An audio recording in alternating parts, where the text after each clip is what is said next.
Olá, pessoas queridas! Espero que todos estejam bem com a graça e a bênção de Deus, nosso Pai. Vamos dar continuidade ao estudo do Evangelho segundo o Espiritismo, decodificado por Allan Kardec. Estamos no capítulo 7. Bem-aventurados os pobres de espírito. E estamos vendo sobre a humildade, a certeza de que sempre temos mais que aprender e colocarmos em prática também, né? E que ninguém é dono da verdade. Sei que nada sei. Quando soubermos disso e buscarmos ali o conhecimento, certamente não daremos vazão ao sentimento de vaidade, pelo que já sabemos, de orgulho, de querer se colocar ali acima, seja lá de quem for. Então vamos lá. Hoje nós vamos iniciar o item Mistérios Ocultos aos Sábios e aos Prudentes, né? E vamos ver o que quer dizer este capítulo. Quem serão esses sábios e esses prudentes, né? Vamos entender. Então Jesus disse estas palavras: Eu vos rendo glória, meu Pai, Senhor do céu e da terra, por haverdes ocultado essas coisas aos sábios e aos prudentes, e por as haver revelado aos simples e aos pequeninos. Mateus capítulo 11, versículo 25. Pode parecer estranho que Jesus renda graças a Deus por ter revelado estas coisas aos humildes, aos simples e pequeninos, que são os pobres de espírito, e de tê-las ocultado aos sábios e prudentes, mais capazes, aparentemente, de compreendê-las. É preciso entender pelos primeiros, os humildes, o que se humilham diante de Deus e não acreditam ser superiores a ninguém, e pelos segundos, orgulhosos, envaidecidos de seu saber mundano, que se acreditam prudentes, pois negam a Deus, tratando-o de igual para igual, quando não o rejeitam. Na antiguidade, prudente era sinônimo de empáfia, dono da verdade. É por isso que Deus lhes deixa à procura dos segredos da terra e revela os do céu aos simples e humildes que se inclinam diante de sua glória. Então, aqui nós precisamos entender o significado, né, de algumas palavras, como já foi dito ali nesse trechinho que lemos, naquela época em que Jesus aqui esteve, porque por vezes vai trocando o significado de acordo com os, né, séculos e séculos que vão se passando. E na época de Jesus, sábio era aquele que era esperto. Não é, olha, eu conheço uma pessoa muito sábia. Sábia no sentido de ter estudado, de conseguir fazer o bem ao próximo, porque tem conhecimento. Não. Lá naquela época, ele é sábio, quer dizer, ele é esperto, sabe levar vantagem em relação aos outros. É esperto? Não é esperto porque consegue as coisas pelo mérito próprio. Ele é um sábio, no sentido de esperto, que era o significado dessa palavra lá na época de Jesus, e consegue passar a perna nos outros. Hoje em dia, esse jargão, né, passar a perna, não é dar uma rasteira, mas também no mesmo significado. consegue fazer ali algo não tão lícito para poder angariar vantagens para si próprio. E é por isso que Deus deixa aos simples a sua glória, o seu conhecimento e ali o seu ensinamento. Para aqueles que são simples e humildes, pequeninos, no sentido de não se colocar acima, nem maior do que os outros, né? Então é disso que Jesus vem nos colocando, e é preciso que entendamos isso para entender o resto do que vamos ler. Assim acontece agora com as grandes verdades reveladas pelo Espiritismo. Alguns incrédulos admiram-se que os espíritos façam tão pouco esforços para os convencer.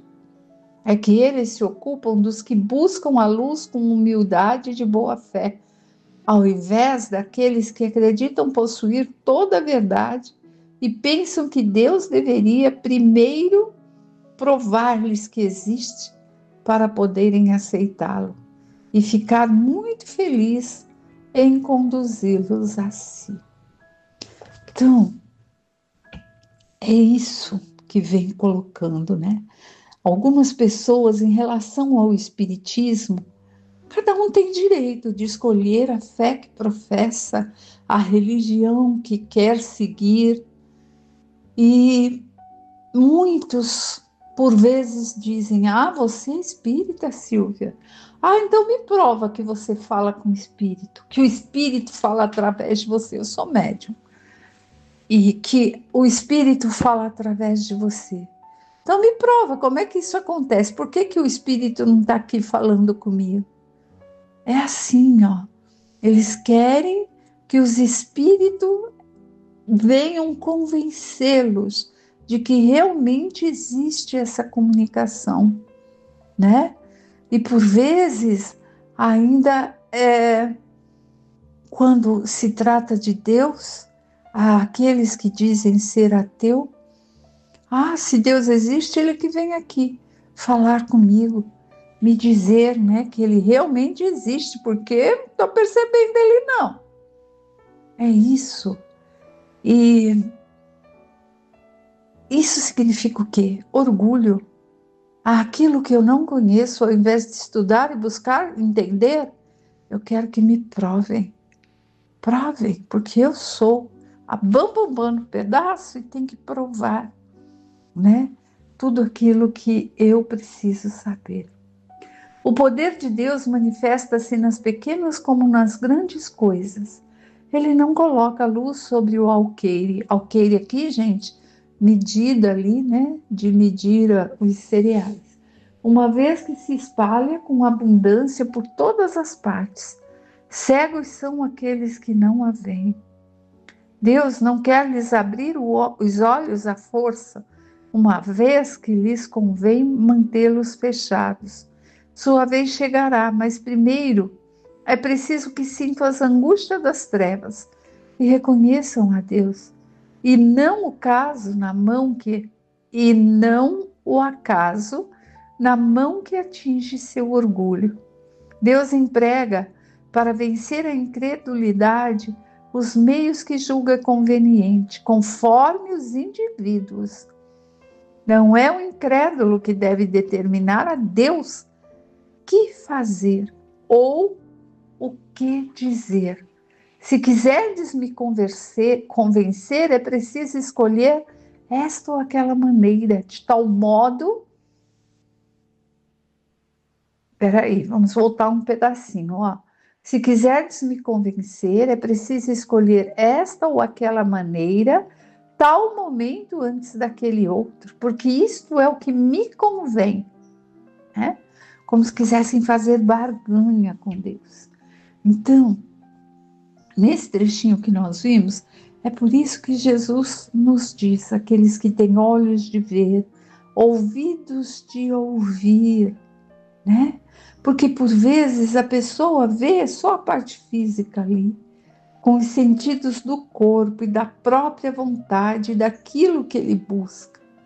E não quer entender mesmo, porque se eu aceitar que o Espiritismo existe, que a vida continua, que eu vou ter que prestar contas de tudo que eu fiz aqui, a minha própria consciência, não é ao céu ou ao inferno, mas minha consciência que terá os pesos e as medidas, eu vou ter que ficar pensando nisso e vou ter que escolher o que eu quero para mim e ser responsável, né? Ação e reação.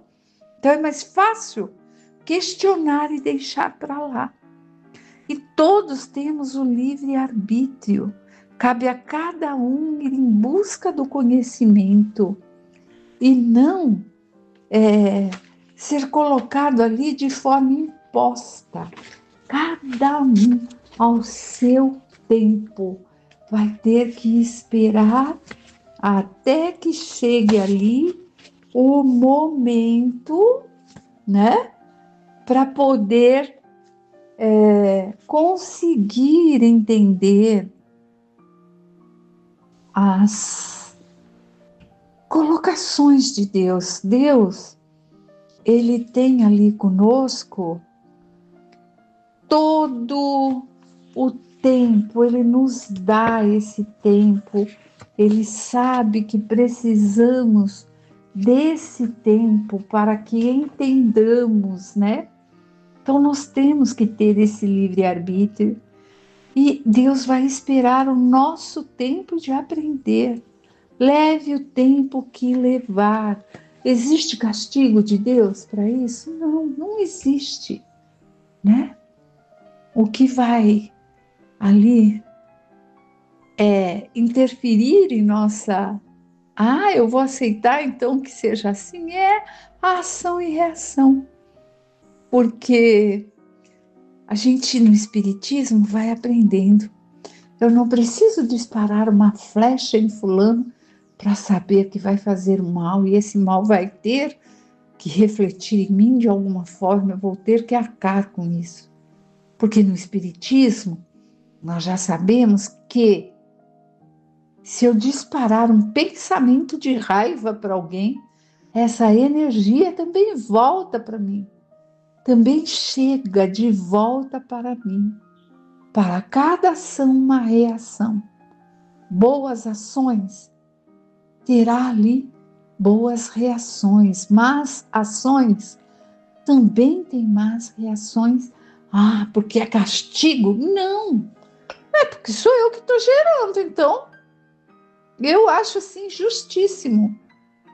Se eu quiser o bem para mim, que eu faça o bem para o outro. E quando nós entendermos isso de uma forma real, que estiver ali intrínseco no nosso acordar, no nosso deitar e no nosso existir durante os dias todos ali da semana, nós vamos emanar boas vibrações para todos. Vamos emanar amor, energias boas. Mas, Silvia, você está querendo demais? A pessoa só quer meu mal e eu vou emanar bons pensamentos? Sim, por que não? Porque assim ela vai receber bons pensamentos e vai parar de te querer mal. E a gente recebe o que emana.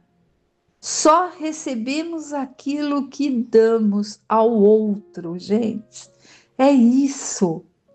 Nós recebemos aquilo que emanamos. Quando a humanidade se acercar e entender isso, nossa, a paz será instalada, né? Porque não tem motivo mais para a gente ficar pensando assim, meu Deus, eu vou emanar tal reação e ainda vou receber tal. Não é bem assim. Vamos continuar. Que os incrédulos não se espantem, portanto, se Deus e os espíritos, que são os agentes de sua vontade, não se submetem às suas exigências. O que diriam se o mais simples de seus servidores quisesse se impor a eles? Deus impõe suas condições e não as suspeita, e não as sujeita às deles. Ele ouve com bondade aqueles que o procuram com humildade e não os que se acreditam maiores que ele. Não poderia Deus mostrar-lhe pessoalmente fatos sobrenaturais na presença dos quais o incrédulo mais endurecido se convenceria? Claro que sim, poderia, mas que mérito teria eles, aliás? De quem isto ia servir? Não os vemos todos os dias negarem-se à evidência e até mesmo dizerem: se eu visse, não acreditaria, pois sei que é impossível. Se eles se recusam a reconhecer a verdade, é que o seu espírito ainda não está pronto para entendê-la, nem o seu coração para senti-la. O orgulho é o véu que tampa sua visão. De que adianta mostrar a luz a um cego? É preciso, em primeiro lugar, curar a causa da cegueira. E como médico hábil, Deus corrige primeiramente o orgulho. Não abandona seus filhos perdidos, sabe que cedo ou tarde seus olhos se abrirão. Mas quer que isso aconteça por vontade própria, e então, vencidos pelas aflições da incredulidade, se lançarão por si mesmos em seus braços, e como filhos pródigos, lhes pedirão perdão. É isso. Deus espera até a pessoa estar pronta, porque se ela está recusando, o espírito ainda não consegue entender, não tem capacidade de entendimento. E aqui ele cita o filho pródigo, desgarrado, que volta ao pai pedir perdão, e o pai corre até ele para recebê-lo de volta com todo o amor.